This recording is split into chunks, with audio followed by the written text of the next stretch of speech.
Okay, this is part two. Okay, so once I finished the community service, I got an early court date. So it wasn't the same judge that I was supposed to go back to that promised that once I finished this community service, that they was going to seal the case. And that's all I copped a plea to. But once I finished the community service and I got in contact with the lawyer, which was a legal aid lawyer, the office was right across the street from the courthouse. All of a sudden, some of the the people, the landlord people, look like to me, intervened with the court case, and so my legal aid lawyer tells me that she is not going to be there for the other date that she gave me. That another lawyer is going to be there. I get to court, and I see one of the people sitting behind me too in the court too. So I know something was fishy. And so I turned around, and they turned around and gave the guy another 2-year order of protection, which I didn't cop a plea to that. And then they told me, well, I had to wait a year before they sealed the case, stay out of trouble for a year before they sealed the case.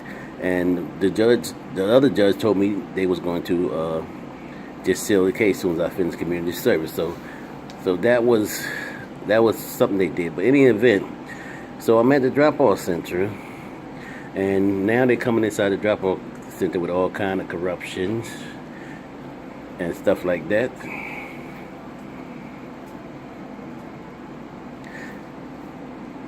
Hold on for 1 second.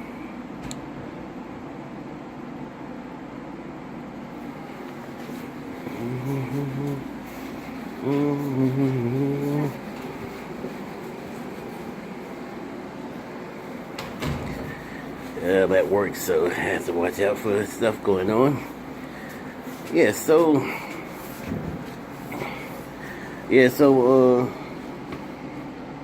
now I go look for work, and they brought all kind of corruption inside the drop-off center. So even had some of their people in there, but then it turned to something else. I deal with a whole lot of drama and corruption and stuff like that. And so I started working. Now, when I started working and saving money, I had got a voucher, a link voucher for housing. Okay, it expired in December, because for 3 months it was from October to December. They renewed it in December to March the 1st.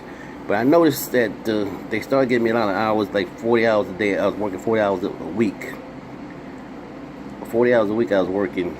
So I wasn't able to go look for housing myself, but they have a system inside the drop-off center where they help you find housing too. And it's DHS, Department of Homeless Services. They help you find an apartment too. But I'm noticing that, the corruption and stuff like that, that they started trying to help me. And in any event, my voucher expired in March the 1st, and they tell me that it wasn't renewed. But but the other one, they just called me, told me it was renewed.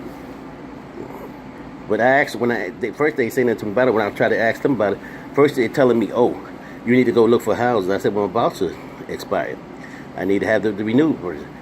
And so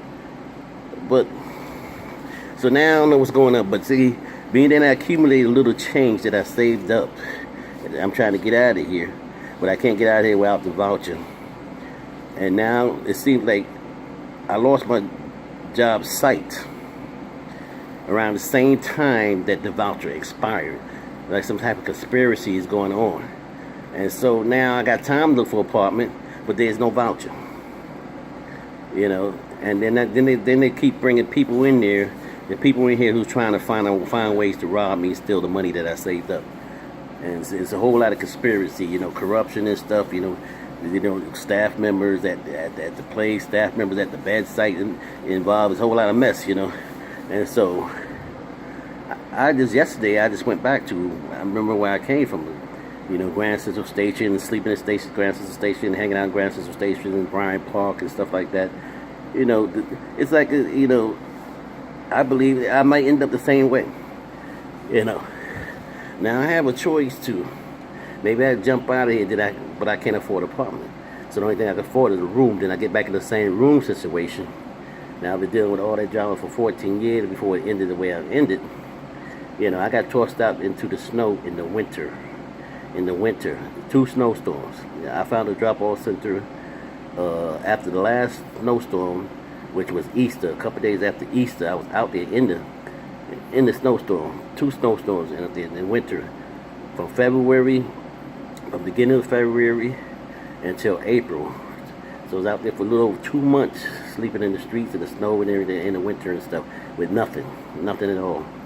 You know, so now I accepted and trying to move on, even though their people keep following me around. They had the order protection. They kept following me around, harassing me, making fun of my situation, and they still involved in doing stuff, you know.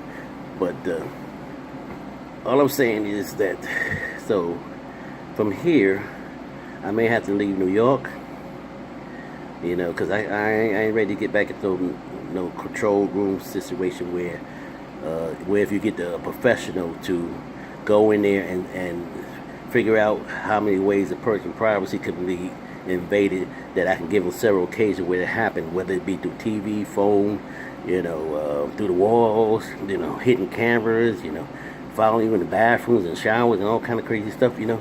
You just had no privacy whatsoever, you know, take away your privileges and stuff like that, you know. And so I'm just hoping that, you know, I can find a place to live before it's too late. You know, I don't know, it might not be New York, but all this corruption and stuff, you know, this is DHS, this is the city, you know, city control environment, you know. And I've been living in New York for over half a century, and I deserve to have, you know, the social services that everyone else deserves to have, you know. Anybody have any reason why I shouldn't have it, then, yeah, I mean, you got to put it on the books, you know. You can't just hearsay or defamate my character and say I'm this, that, and other thing without no evidence, no proof, you know, without a fair trial. So that's all I have to say for now. Now I'm worried about Now I'm worried about trying to track down my state income tax money that's turned up missing. I think they did after that too. But in any event, okay, I can't sleep.